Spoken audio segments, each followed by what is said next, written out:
Good evening, People's Parliament. Tonight, I'm your host, Mr. Akor Christian Oche.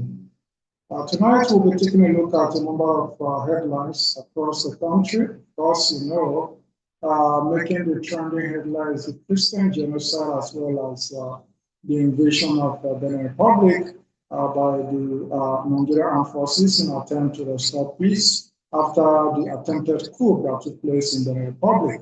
Also, we're taking a look at Adeleke, who has made the news on the recently where he moved from PDP, resigned officially from the PDP and joined the Akor party. All this will make stories for tonight's episode of People's Parliament. First on the list is State of the Nation, a commentary on Christian genocide in Nigeria, coming from People's Parliament, and of course, all the way from Ilori State, hardship of drive a Nigerian to held on to a plane built for United States of America, and the Nigerian attempted to escape. That's the headline coming away from Sahara Reporter. Hardship. Ilori Airport security force stole away attempt by a man hoping to escape from Nigeria to America. According to Sahara Reporter, through overland flights, according to Sahara Reporter. And of course, number 3, Adeleke. Adeleke joins Akor party, and he has been granted the gubernatorial ticket for 2027. That's after the harassment by the vice president, the first lady, Mrs. Senator Remi Tinubu, who has embarrassed the governor in an attempt to hasten him to round up his speech and give them for others. That, of course, has not gone down well. And just barely 2 weeks after, the governor has switched from PDP, of course, to Akor party. Then Tinubu moves plans for Burkina Faso. Tinubu is making plans ahead for Burkina Faso. We understand the NAF jet was impounded in Burkina Faso on grounds of airspace violation. So that is an ongoing matter, and Tinubu is making plans for retaliatory invasion of Burkina Faso in an attempt to take back the jets.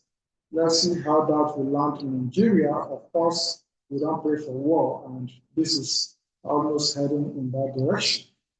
Then IGP under fire for retaining police personnel attached to Sheyi Tinubu. Sheyi Tinubu is not an official. Why should he be having police personnel guarding him? To the extent that Professor Wole Soyinka made a gestation that Sheyi Tinubu's security detail are enough to even restore peace in Benin Republic. If a private individual, a president's son, without any official portfolio, can garner such number of security personnel, how does it maintain them? How does it take care of their logistics? These are issues that Nigerians actually need to bother about. Then congratulations, Victor Osimhen. Osimhen has been crowned the Turkish Men Player of the Year after a very illustrious season.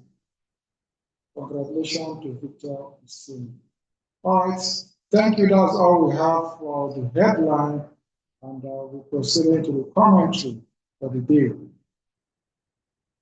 We're looking at the Christian genocide and making a realistic statement.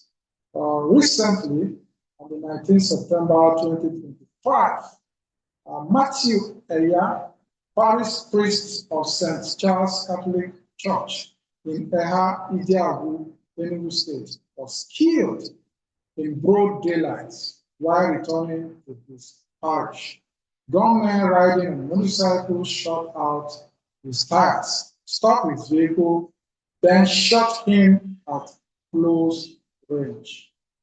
Witnesses and church officials say that it was a targeted murder and not a failed kidnapping or robbery, right? A targeted murder. This is what we're talking about genocide in Nigeria. In another case, Sylvester Okechukwu, a Catholic priest at St. Mary's Catholic Church in Kaura County, Kaduna State, was abducted on the 4th March 2025. His body was later discovered the next day. Right? From one Catholic priest to another Catholic priest. Let's go on. On the 3rd of November 2025 in Benue State, Simon Mbash, pastor of Flaming Fire Ministry in Awule, along with at least 9 other Christians, were killed by suspected Fulani herdsmen. The Catholic Church in the village was also burned. The Catholic Church was burnt, ashes, and homes were destroyed. What was the response of Nigerian security? Nothing.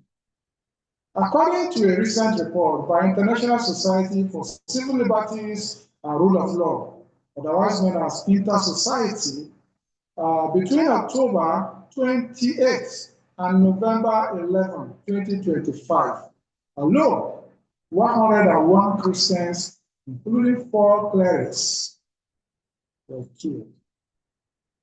114 abducted, and 6 churches ransacked by jihadist linked group. This is according to Inter-Society. Broader data suggests a long history of attacks over recent years, right? Thousands of Christian houses, churches, and entire communities have been destroyed or displaced. For example, in certain dioceses, dozens of parishes have been forcibly shut down. Attacks after attacks, they've been forced to shut down. Often accompanied by what? Massive loss of lives and displacement, right? Those communities often get displaced after such attacks on the churches and on the clergymen. In isolated cases of genocide attacks pattern affecting Christians, clergy, lay people, communities across multiple states, including Kaduna, Benue, Plateau, Enugu, Taraba, Kogi, and others, including Kwara State of recent. Allegations of systematic targeting and government or security complicity. This here we go. Many Christian community leaders, survivors, civil rights groups argue that these attacks are not merely random banditry, right? But are part of coordinated ethno-religious violence against Christians in Nigeria. Some of these recurring themes include: 1. In 2025 wave of violence in Makurdi Diocese, Benue State, more than 50 people were killed, and 15 Catholic parishes forced to shut down in a single month. Priests claim that the military or security forces, often stationed nearby, either failed to intervene or remained passive as villages were attacked. Right? 2. Survivors and victims'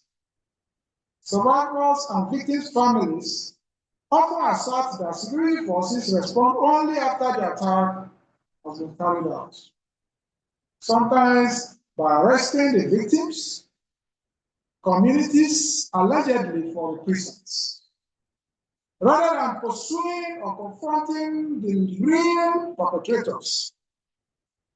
3. In confidential reports by watchdogs like Mr Society, evidence is cited that some kidnapping, murders, and forced disappearances of pastors have involved special units of the army and police. What are we talking about? Complicity, involvement. Though proving official complicity remains potentially risky or legally difficult, given rescue patterns and given the recurring patterns, clergy targeted, churches destroyed, entire Christian villages displaced, reportedly little or no effective intervention by security forces. Many describe the situation as not just random violence, but a systematic campaign against Christians in certain regions. Why some analysts call this genocide? Why do people refer to these recurring attacks as genocide? And why the label is debated? The use of the term genocide by Christian leaders and advocacy groups reflects their perspective that this violence aims at the destruction or forced displacement of Christians' communities, such as they point out below. 1. The constant targeting of Christians, especially clergy, churches, communities, predominantly Christian areas. That's 1. 2. Massive displacement of Christian villages, destruction of entire churches and home, and the feeling that communities are being uprooted with little or no government security intervention. Allegations of security forces inaction or complicity, which makes the violence seem less lawless, banditry, and more like tolerated or enabled persecution. Tolerated, enabled persecution. By who? First, the fingers are pointing at the government. However, the term is controversial and not universally accepted. Critics argue that, 1, the overall context in Nigeria is extremely complex, that there are multiple overlapping conflicts, farmer clashes, criminal gangs, militant Islamist insurgents, which complicates any simple religious persecution narrative. Right? Proven intent.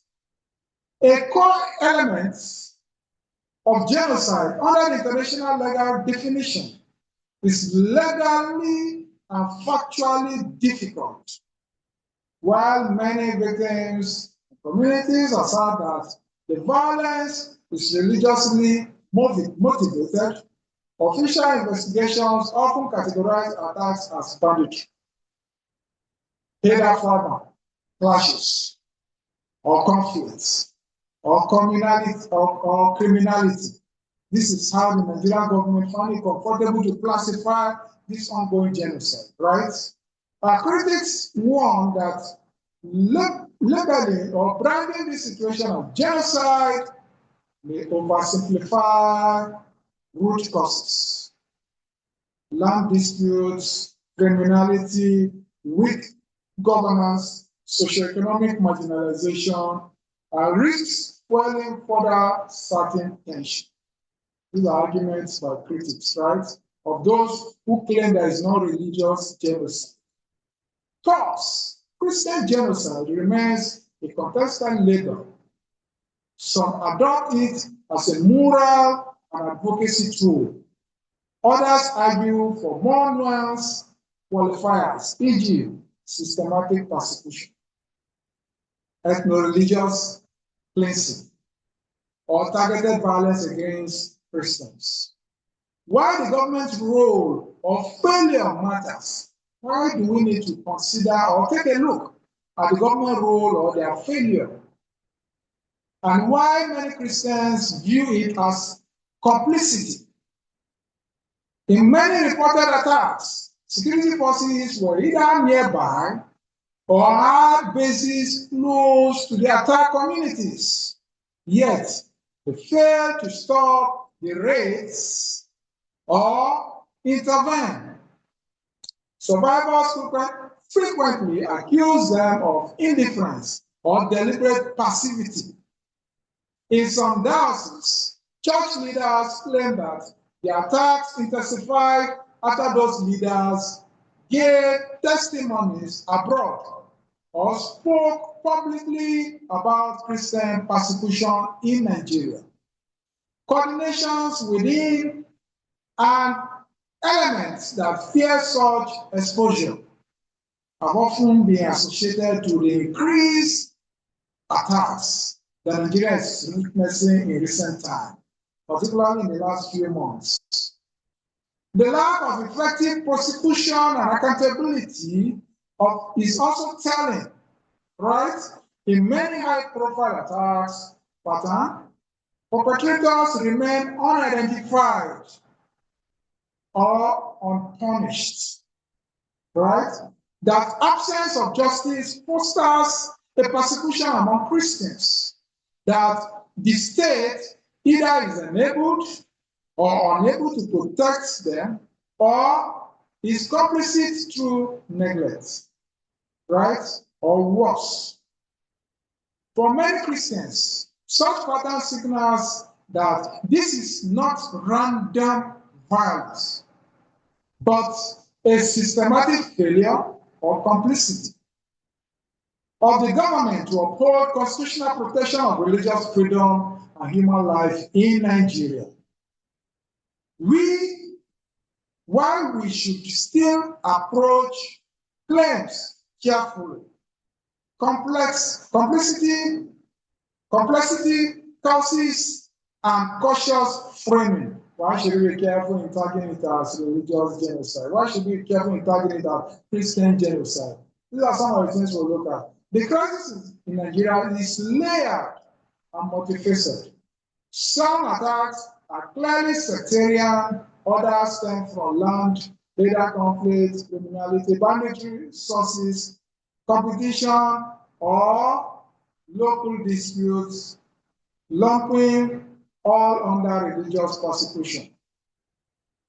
Risk in ignoring important contexts, e.g., environmental stress, poverty, weak institutions. These are some of the things that clerics want us to be looking at as a reason for the ongoing Christian genocide.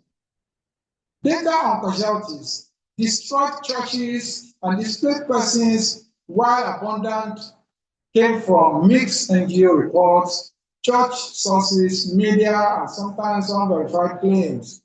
The numbers are often differ depending on the source. This makes robust independent verification difficult. These are some of the justifications for those who believe that there is no Christian genocide. But I, for one, I believe there is an ongoing systematic Christian genocide in Nigeria. The use of the term genocide, which has a strict definition in international law, implying intent to destroy the protected group or whole or in parts, right, demands rigorous evidence of intent, systematic planning, and state involvement or willful neglect. As of now, that evidentiary threshold remains controversially contested, right?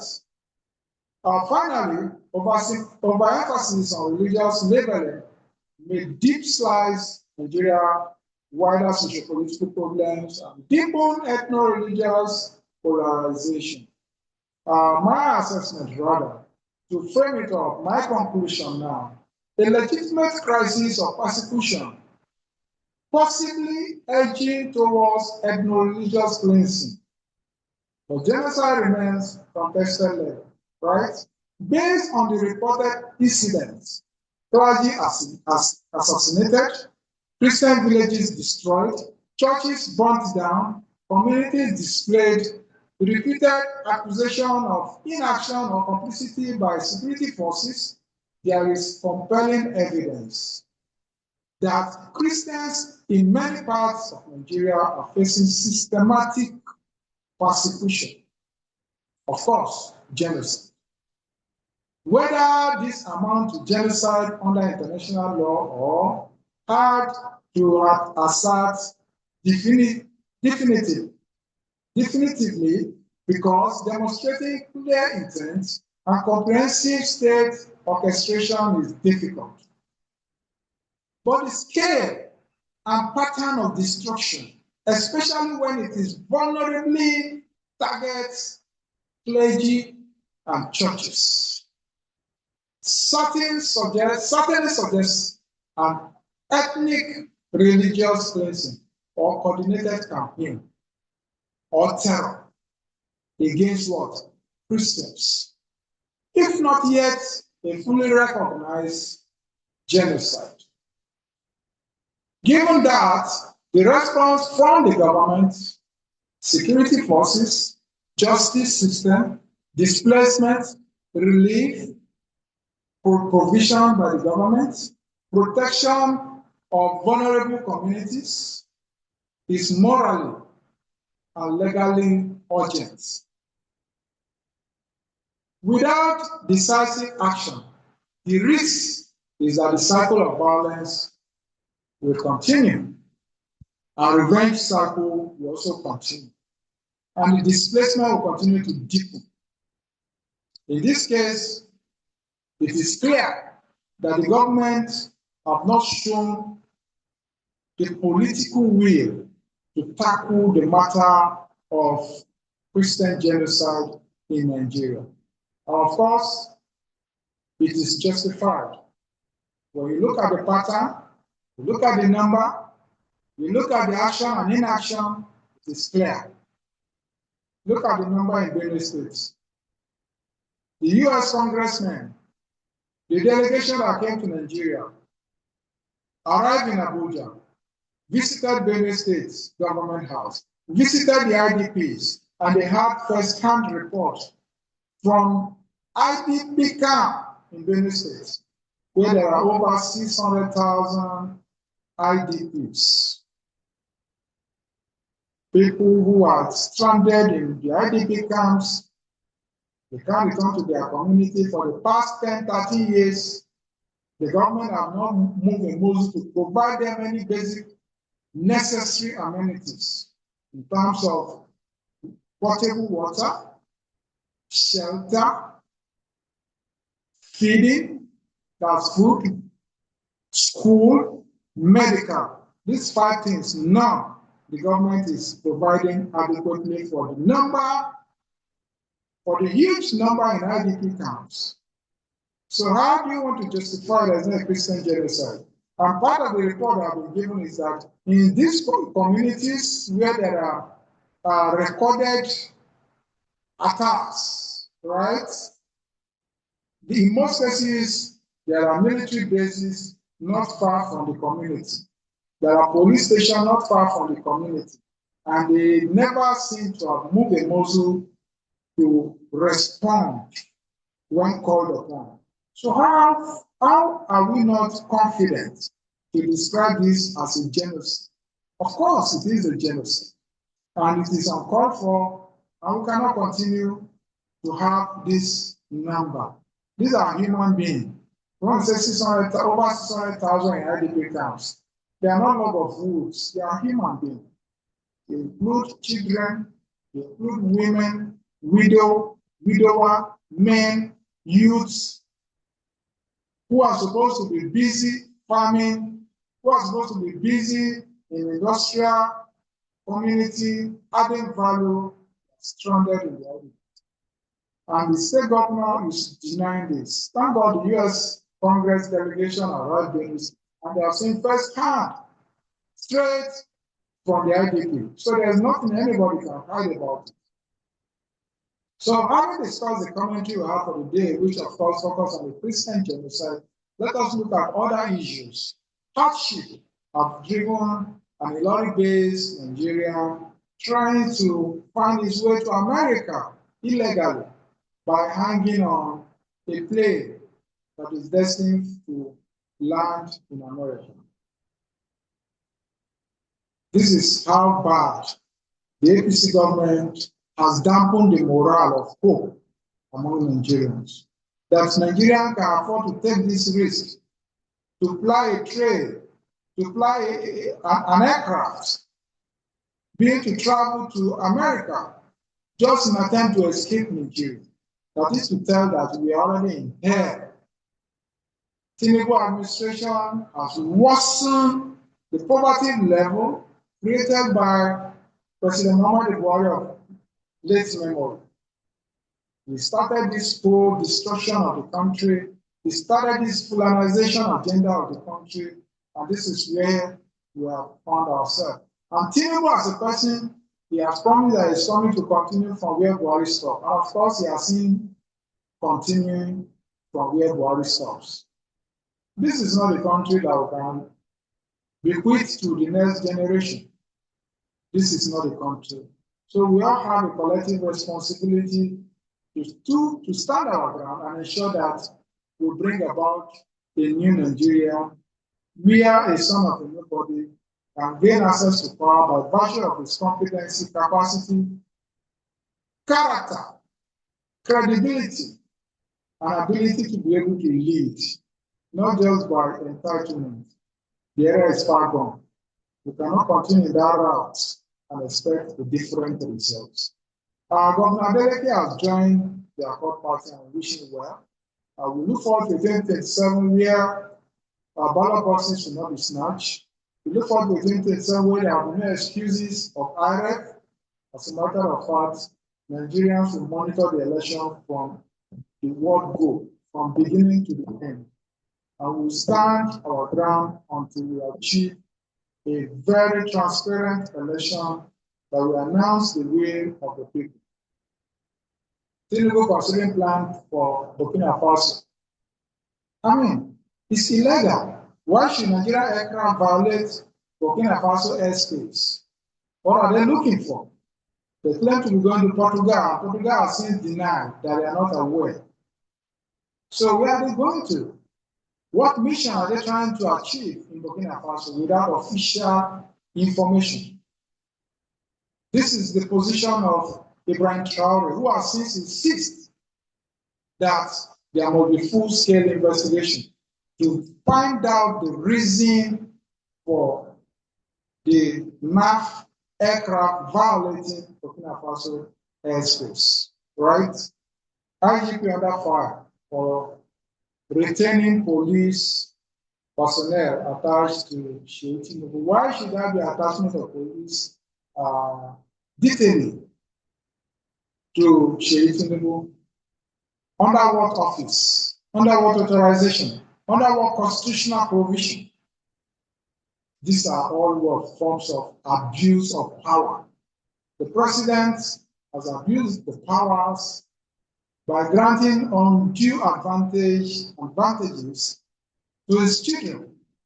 We've had previous presidents from Goodluck Jonathan to Ibrahim Babangida, Yar'Adua, Jonathan, all in the past, including the late Muhammadu Buhari. We never really knew or saw any of their children performing any official responsibility. They are always in the background, mostly unknown. But here we are, having a son of Tinubu gallivanting around as if he is the vice president. How long can we continue in this rascality and this shenanigans that is destroying Nigeria as a country and staging a very negative precedent for future references? Nigeria cannot continue like this. And you also saw the rascality that have been taken too far by the wife of the president, passing instruction to a sitting governor. That is a blatant abuse of power. There is nothing like the office of the first lady. So in the eyes of the constitution, she is just like every other Nigerian, just the wife of the president. But of course, Tinubu has abused power. He has created undue advantage for his family, for abuse power across the Federation. Victor Osimhen, congratulations for making Nigeria proud in foreign land, far away in Turkey, where he has lifted Galatasaray to Turkish champion in the last season. And he's doing even the same thing this season again. So congratulations to Victor Osimhen for putting up a very brilliant performance, scoring goals on almost every match, providing assists. Very gallant footballer, a gallant striker. We are proud of you all the way from Nigeria. Keep it up and God bless. So on this note, we have come to the end of the program, and we appreciate your time, your commitment. Until we come your way another day, do have a lovely night rest. Thank you and goodbye. I remain your host, Mr. Akor Christian Oche. Bye-bye.